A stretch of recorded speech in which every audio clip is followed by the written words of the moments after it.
Hey, everybody. Thanks for listening to RawKnux podcast. Please like, follow, and subscribe. Anyway, I want to welcome Grant McCagg in today. Grant is the author of The Recruits, www.recruits.ca.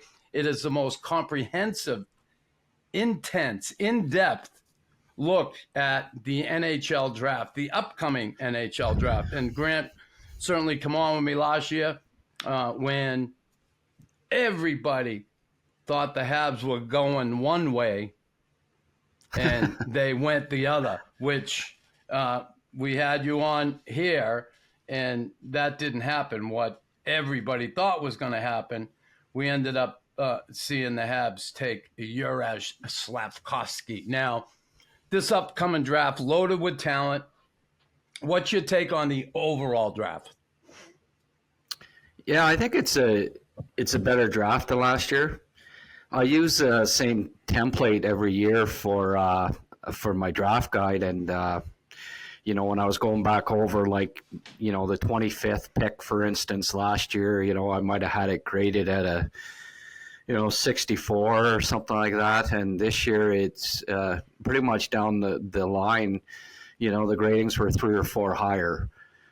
Which tells me that, I consider it to be a more quality and deeper than last year. But I think, all in all, pretty much an average draft, like maybe one of the 5 best of the past 20 years, but not super special other than Bedard, I don't think, at the top.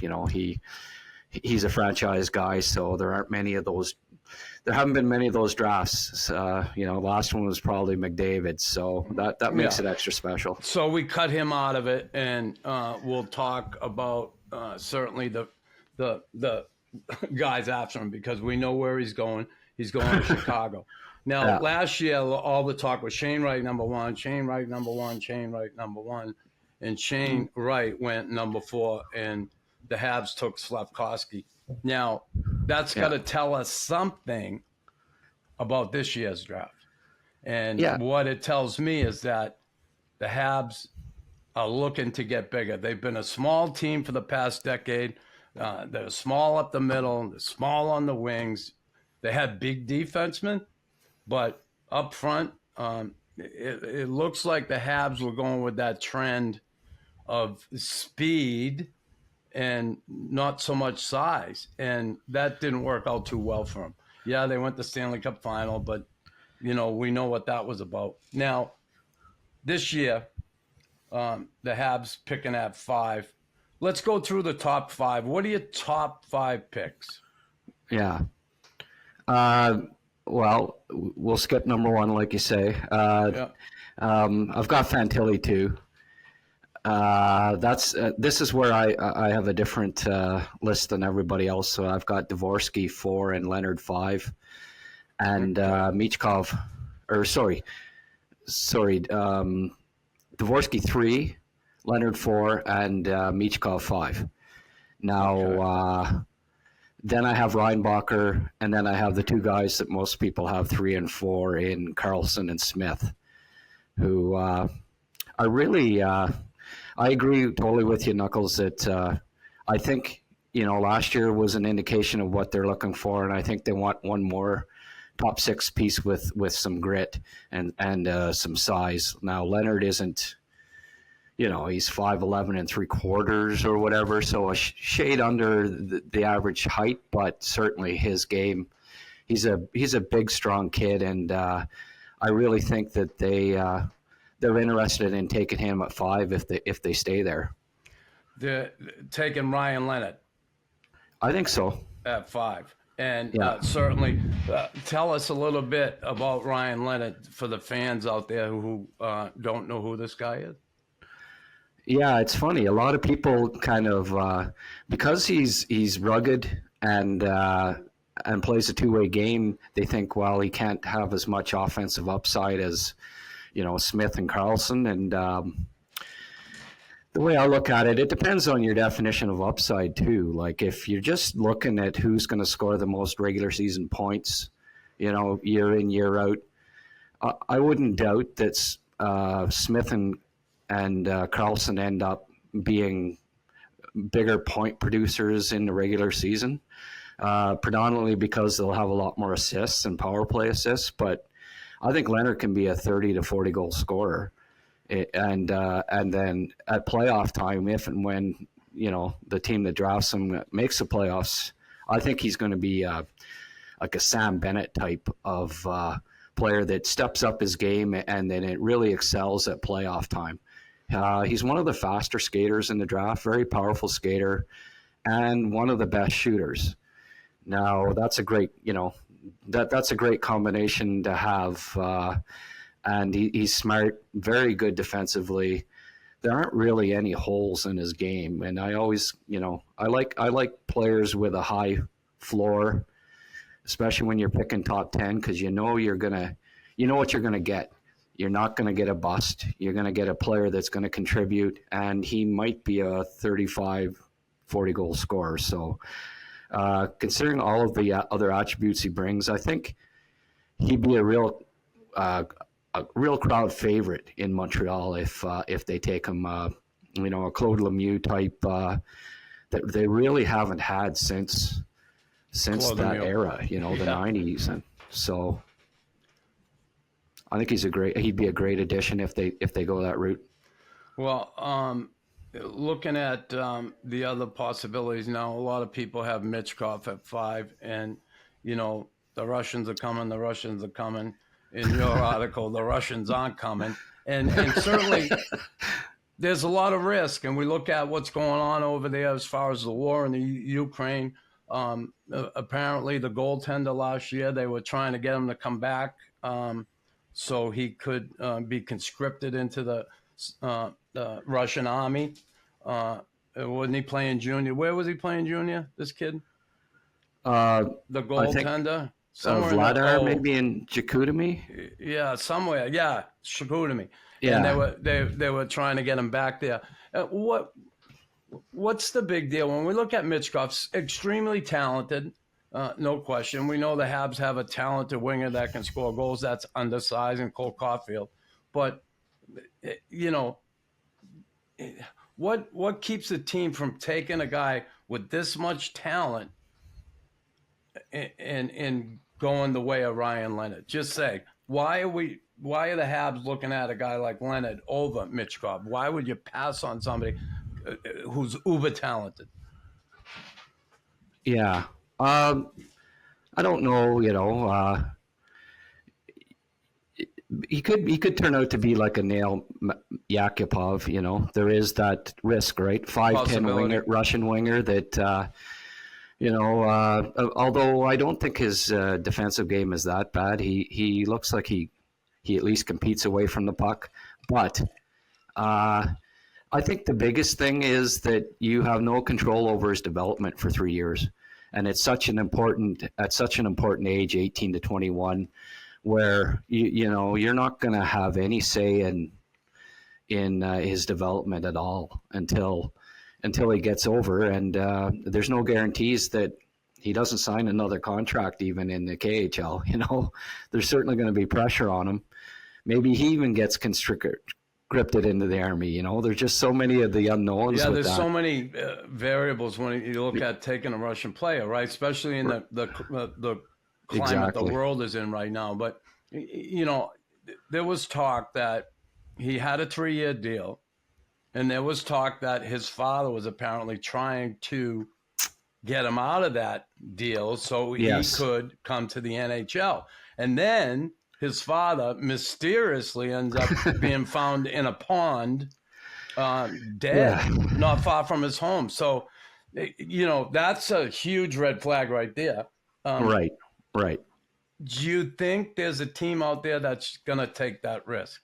Because, boy, you could be passing up on a really good player to take this guy, and then that what if, you're sitting with that for a long time. Yeah, I think somebody in the top 10 is going to, and it's likely suspects are Washington or Detroit, I think. Washington because, they've got the OV, the OV factor there. Yeah. Like, I think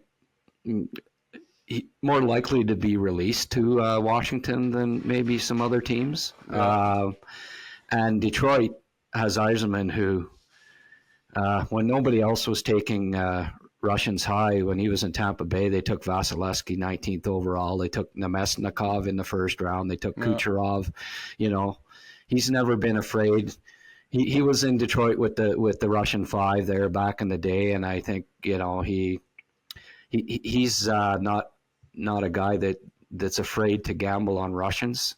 So I wouldn't be surprised even if one of those two maybe looks at moving up. So you mean Washington, 6. maybe Ovechkin could put in a phone call to Vladimir and say, "Hey, listen, that's it." Over. Yeah, right. Well, I don't see why not. It could be as easy as that. Who knows? But it's surely going to be interesting. Now, the Habs have quite a few picks in this draft, right? They have 2 in the first round, 5th and 31st overall. They got that from Florida. And then second round, they got 1 in the 3rd, 3 in the 4th, 2 in the 5th, 1 in the 6th, 1 in the 7th. You think the Habs do anything to move up in the draft depending on, I guess, their needs? Like early on, they say you're not supposed to draft by need, take the best player available. But later rounds, do you see teams tend to draft by need? To a certain extent, I think, like if players are close on their list, they'll take the need, like you saw a few years ago, they needed left defense, and over 2 drafts, I think Timmins picked like 8 of them or something like that, right? Yeah. So I don't think that was just coincidence, I could see them, like if they don't trade the 31st or 37th, because there's talk that they might maybe deal one of those and maybe one of their left defensemen for a forward that can help now. I could see that happening, but if they don't, there's also the possibility that maybe Washington or Detroit wants to move up to 5 and they move back a couple spots and get another pick in the top 37, and then. Hughes showed last year, like when he dealt Romanov, he tried to move up in the draft with that pick so he could get Östlund, who I really liked, the Swedish center. Yeah. So he couldn't make a deal, and then he got Kirby Dach, which I think turned out pretty well. Yeah, but so far so good. Yeah, he's shown. I think he's part of the new generation GM that's not afraid to move up and down in the draft and makes a lot of calls like that. And considering that they have 2 other picks in the top 37, they have the ammo there. Like let's say at 25, they really like Hrabel, like the 6'7" Czech goalie. I don't know if they do, but I wouldn't doubt it if they target a goalie, one of the top 5 ones, and perhaps it's him who I have rated as the top guy. Well, maybe they offer a package where they move up and take him before a team like St. Louis, who I think with 3 first-round picks, Binnington's kind of fallen out of favor. They don't really have a goalie of the future. I could see St. Louis wanting to take him at 25, so maybe a team like the Habs tries to move up into the early 20s to take a goalie. If not, there's 3 or 4 that are probably going to go in the second round, and it wouldn't surprise me if at 37 that they target one of the goalies if they don't go after Hrabel. So who are those top 5 goalies? Okay. Well, I've got Adam Gajan as the second best goalie. He was a star at the World Juniors, kind of came out of nowhere. Trey Augustine is the U.S. goalie that played at both the World Juniors and the U18s and was excellent. Yeah. And Carson Bjarnason is the other. There's actually 4, I think, that will go in the top 2 rounds, maybe not 5. But Bjarnason's the other one. He's in Brandon. Early on, there was a lot of talk that he was going to be maybe a top 20 pick, and he kind of fell out of favor. And then at the under 18s, he let in 7 goals against Sweden, and it kind of dropped his stock a bit. But he's still a really good prospect as well. So I think those are the 4 that are, hopefully the Canadians end up with one of them. Yeah, we'll see. Certainly the goaltending situation. Moltenbo, he had a great world championship. There's no question about it. He had a great end of the season last year. Considering the circumstances the Habs are in, when you look at the number of injuries they had, the kid, I think he surprised a lot of people, right? But yeah, still, he did. Still, you got to look at the future for, I guess, an organization who has been goalie strong over the years in Price, Patrick Waugh before that, Ken Dryden before that. Boy, we always think there's such big shoes to fill. So you think that's a possibility for the Habs to get one of these guys in the draft then? Yeah, I think the cupboard's pretty stocked on defense, and after their top pick, I imagine 2 of their 3 top picks are going to be forwards. I think they're going to be pretty well stocked at forward and defense, and the real need in the prospect cupboard, I think, is goalie. Beyond Dobish, they didn't sign Daichow, the other goalie that they had picked a few years back. Yeah. So, and looking at their prospect depth chart, the one glaring omission, I think, is goals. So I wouldn't be surprised if they took one with one of their first 3 picks, and perhaps even another goalie later on in the draft, because that's the one position I think if they're going to look at need that they will identify in the draft. Sure. Certainly.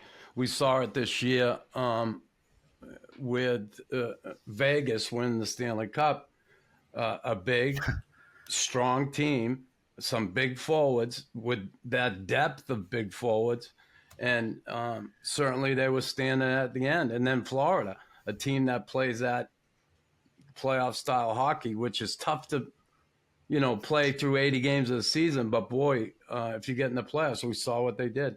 Yeah. So, all right, the Habs with those picks, Jeff Gordon and Hughes both working together, certainly, I think have done a great job here. I think Bergevin left him in pretty good shape as far as, draft picks. He's got some good young players drafted here before he left, but the salary cap was certainly an issue. He spent like a kid in a candy store. He didn't sign some so smart contracts. Do you think that will somewhat hamstring this team moving forward with some of the things they're going to do?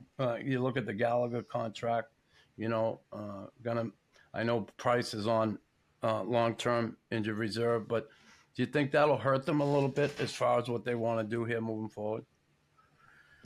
I don't think it's going to hamstring them too much. I think there's one more year left on the Alsner buyout, so there's that, right? And then then it'll be gone.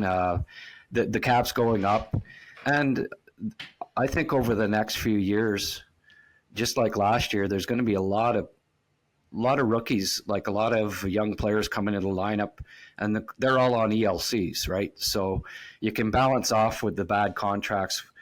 Not like a Toronto who, keeps trading away all their high picks, and then they have, they're trying to fill lower spots in the lineup with free agents and trades that aren't really good players because they don't have the young prospects to bring up that are on entry-level contracts that are under $1 million, So I think with Montreal's with all of the players coming, and there's going to be a few, I think, every year over the next few years that are fighting for spots, I think that will keep them in pretty good shape as far as keeping under the salary cap. I saw a tweet from you. They're replaying the World Junior Championship semifinal between U.S. and Canada.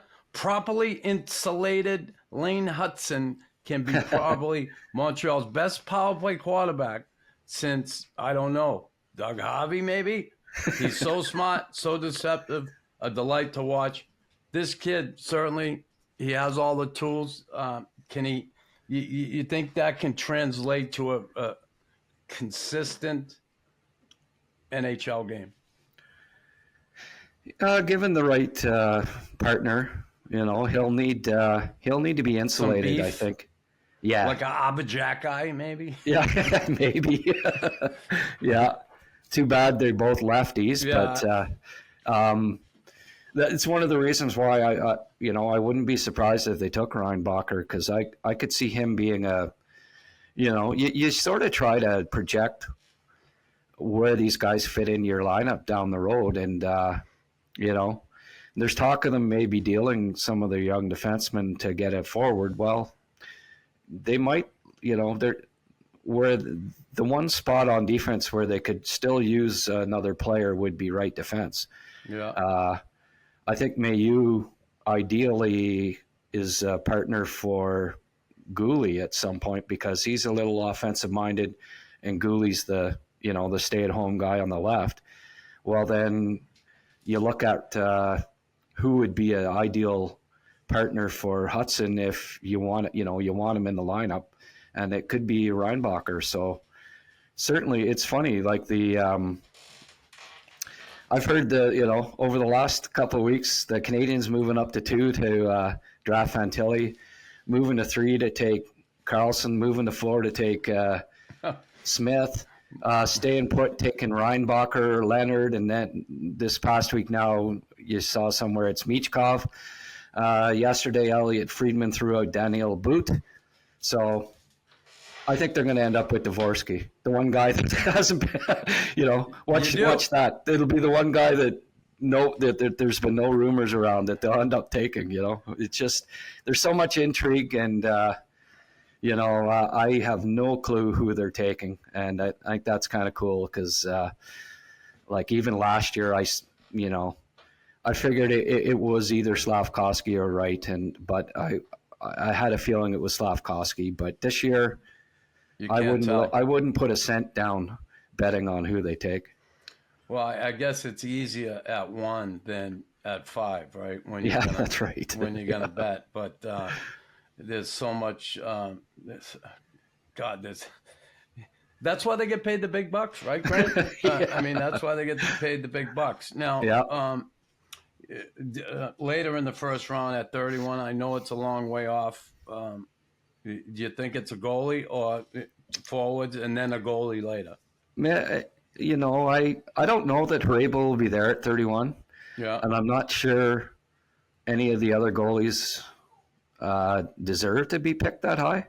Okay. So I think it'd be more, if they don't get Hrabel, it would be more likely to be with the 37th pick, I think. Okay.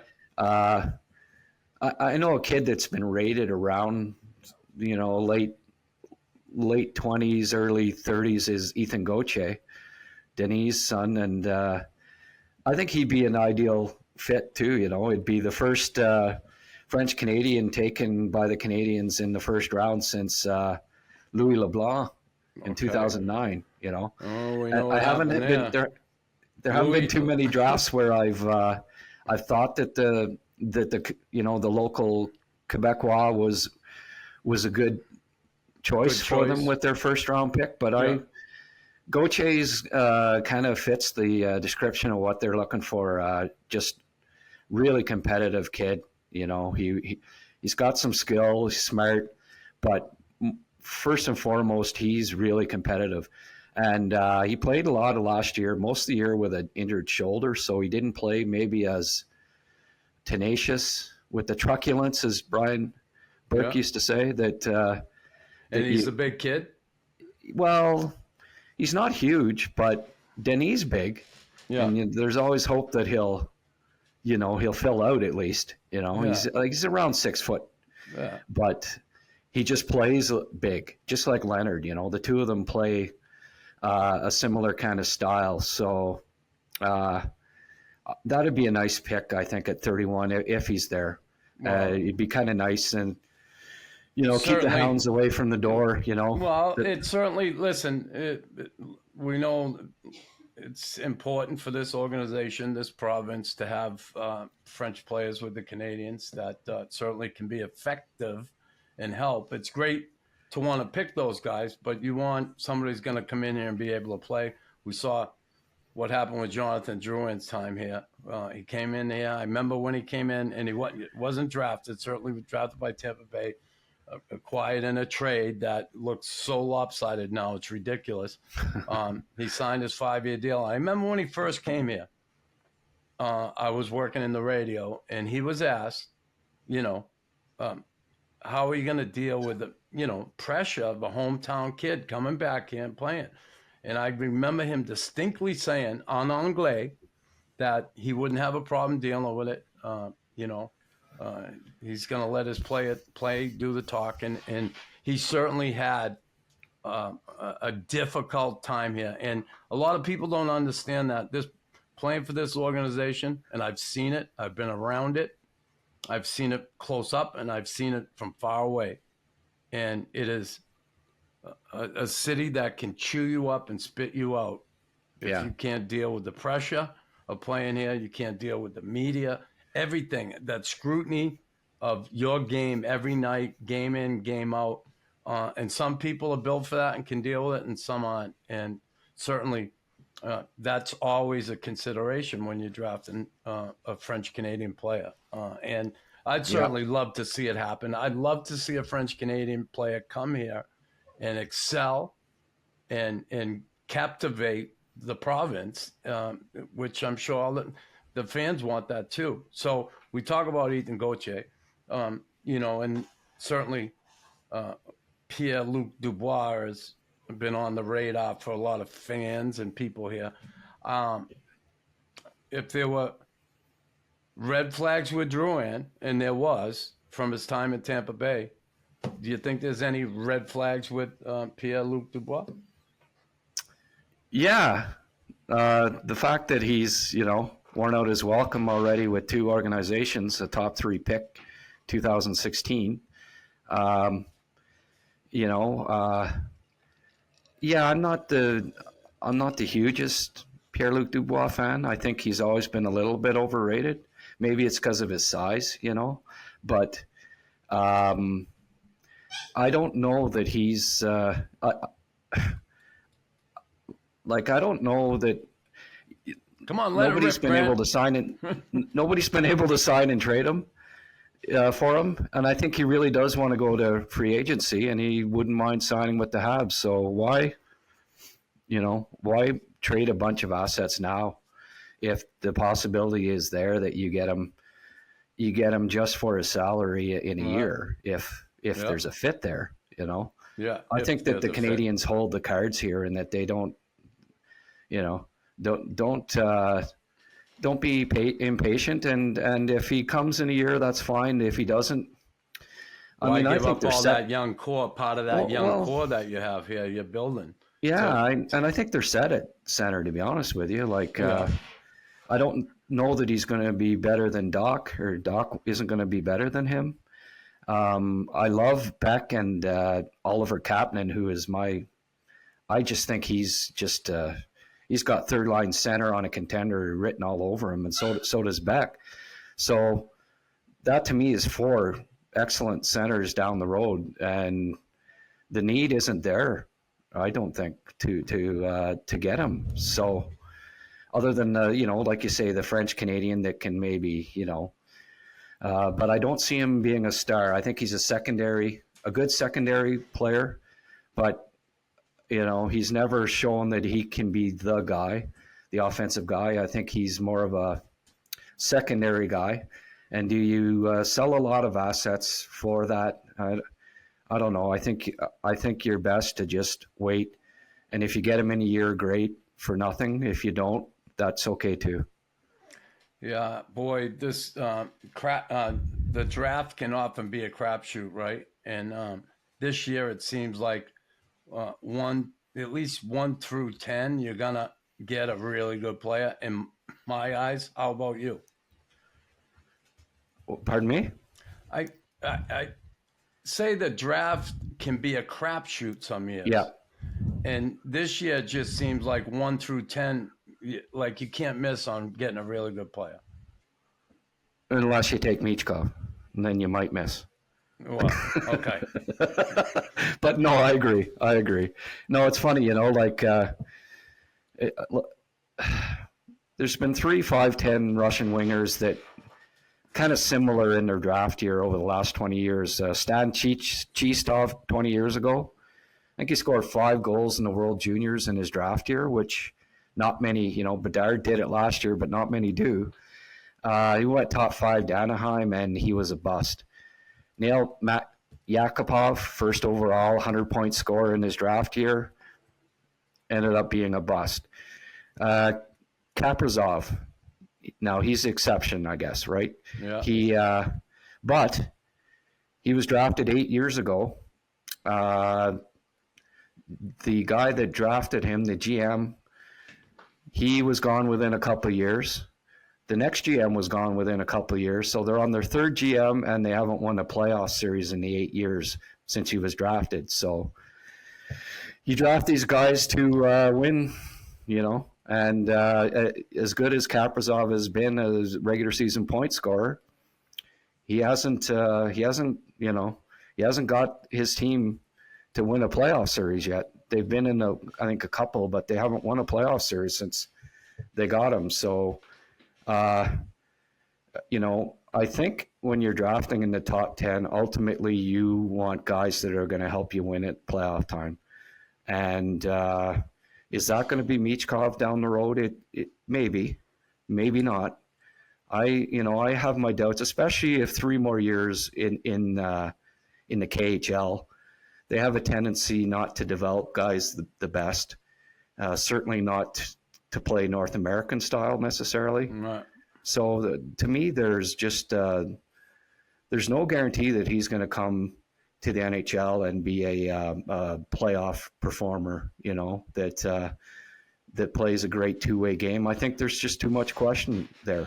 Yeah. So smaller rink, right? But what's smaller that? Rink for well, Michkov, yeah, smaller sure. rink, more intense. It's gonna be physical. And again, I'm not saying it isn't over there, but in a big rink, it's a whole different game. Yeah, for sure. Playoff time over here, so that is a huge risk, right? Yeah. So for me, there's other guys that maybe they don't get as many regular season points 4 or 5 years down the road, but at playoff time, I can't see Ryan Leonard not being as good or better than Michkov. I really don't. So, and I think that's what Montreal is. They're building towards being a team that like Florida, hard to play against. Yeah. And at playoff time can be successful. So the Habs, 11 picks in the draft here. They got a great young core, a lot of young players in the stable that are going to move up here at some point. When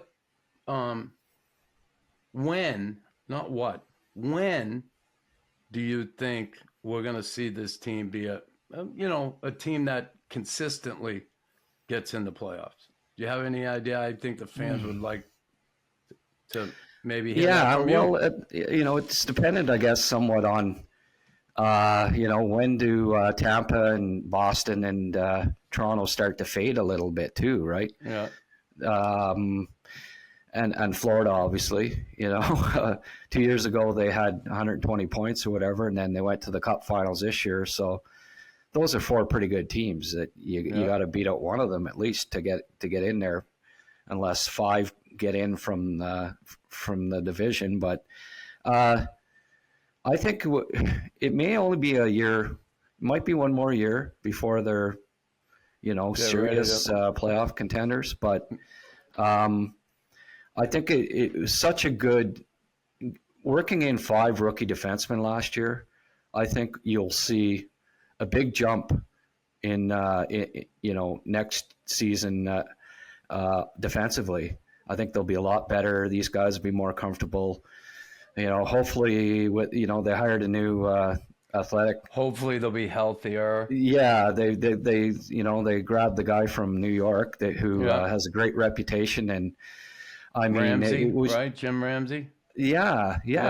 And I mean, the injuries were just horrific last year. Just so many key players that they might surprise even this year. I don't think they're far off from being in the playoffs. Maybe they come close this year, but I think it's 2 years. 2 years from now, Slafkovsky will be more, he'll just keep getting better and better. And Caulfield and Suzuki, obviously, and Doc and the young guys coming in. And the number 5 pick, whoever that'll be, in 2 years will be contributing. And I think it's maybe not this year, but in 2 years, they're not going to be bottom feeder. I'd be very surprised if they were. Yeah, listen, looking at all the guys they do have in the system and the possibility of that, and all them young defensemen with that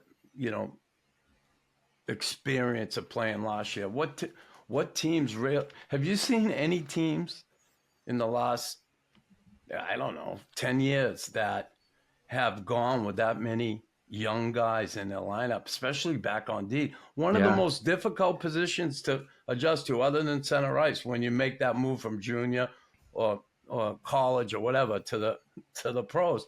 Center ice and defenseman is kind of the two toughest adjustments to be made. I looked back at history there, and I asked Liam McGuire and Stan Fischler, who's been around the NHL for 60, 70 years. They couldn't come up with, no team has ever played 5 rookie defensemen the amount like that Habs did. I think 3 and 4 is kind of the most ever that a team has worked in a lineup. And once there was a team that had 4, and even only 3 were regular. So it was unprecedented that they had 5 rookie defensemen that played a fair amount. And, I think it just bodes well for they'll all be a lot more sure of themselves this coming year. We saw Gooley, we saw that, chewing up 20 minutes a night. Like tip those of the are iceberg. big minutes. And I wonder too, we just actually had him on the podcast, but I wonder too, and listen, we talk about the injuries. He had the knee and then the ankle. He had a little shoulder issue this year. I wonder if he was a little bit overtaxed, being such a young guy. And listen, he's mature, he's big, he's strong, great kid. But I wonder how much of an impact that had on him. Because, listen, I know the Habs change athletic trainers. But, I mean, it's almost like we had to do it. But how much do you think those guys really had to do with those guys getting hurt? That's a tough one. That's a tough one. Well, Jim Ramsey wasn't out there getting in between the guy that hits him and and there's still going to be injuries, right? It's just hopefully they identify them more clearly than they have in the past, perhaps in a few instances. Yeah. Seems like there was a lot of misdiagnosed foot injuries and stuff like that where they didn't seem to guy that was supposed to be out a week or two ends up not coming back for 6 months and getting surgery months later.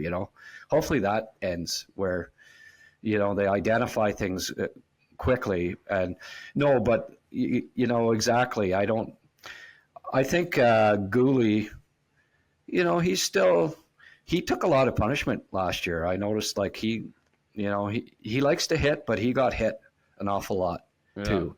And, there's some adjustment to the speed and the forecheck of the NHL and the size. And I think, one more off season, maybe get a little bigger and stronger and come back next year. And just like Slafkovsky, be a little more aware of his surroundings and not to get hit as much because it took its toll on him with those injuries last year.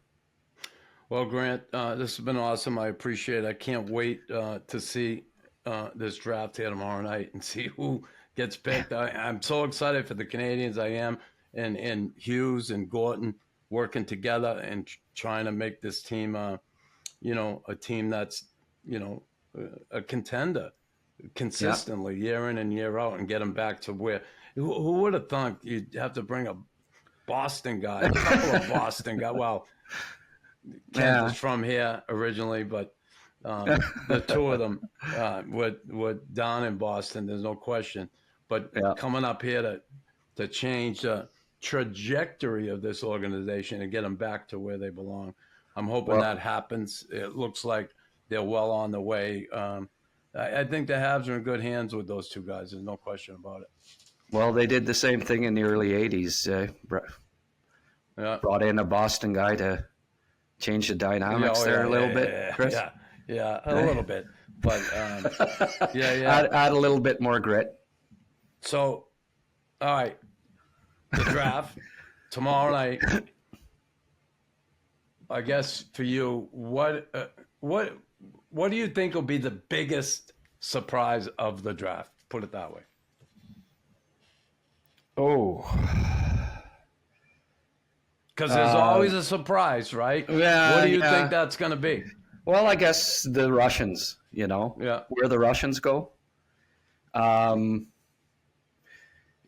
Certainly, there's 2 or 3 of them that, or maybe even 4 that are top 10 caliber.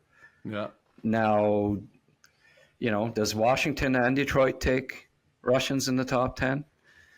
It wouldn't shock me. That Boot kid could be just he's 6'5" and got great skill and hits like a Mack truck, competes hard. He's really, really skilled. And then Simashev's the best. He's a 6'4" defenseman that might be the best skater in the draft, And then Guliev is my favorite. Like, he's just so dynamic. I think he's the best skater, period, in the draft. So all 4 of those guys, one way or the other, there's going to be a surprise or 2 with them. And I think that the Russians and where they go will be the big surprise of the draft. Awesome. Good stuff, Grant. Listen, I appreciate you taking the time. Okay. Like I said, I'm going to have a blast there tomorrow night. You know what? And I know you're a big Larry Robinson fan, and he's from your neck of the woods. And when you talk, you actually sound like Big Bird a little bit. You do. That Valley accent. Yeah, the Valley accent. That's it. Good stuff. All right. Thanks for taking the time, Grant. Thank you. Hey, everyone. Thanks for listening to the Raw Knuckles podcast. Don't forget to like, follow, and subscribe.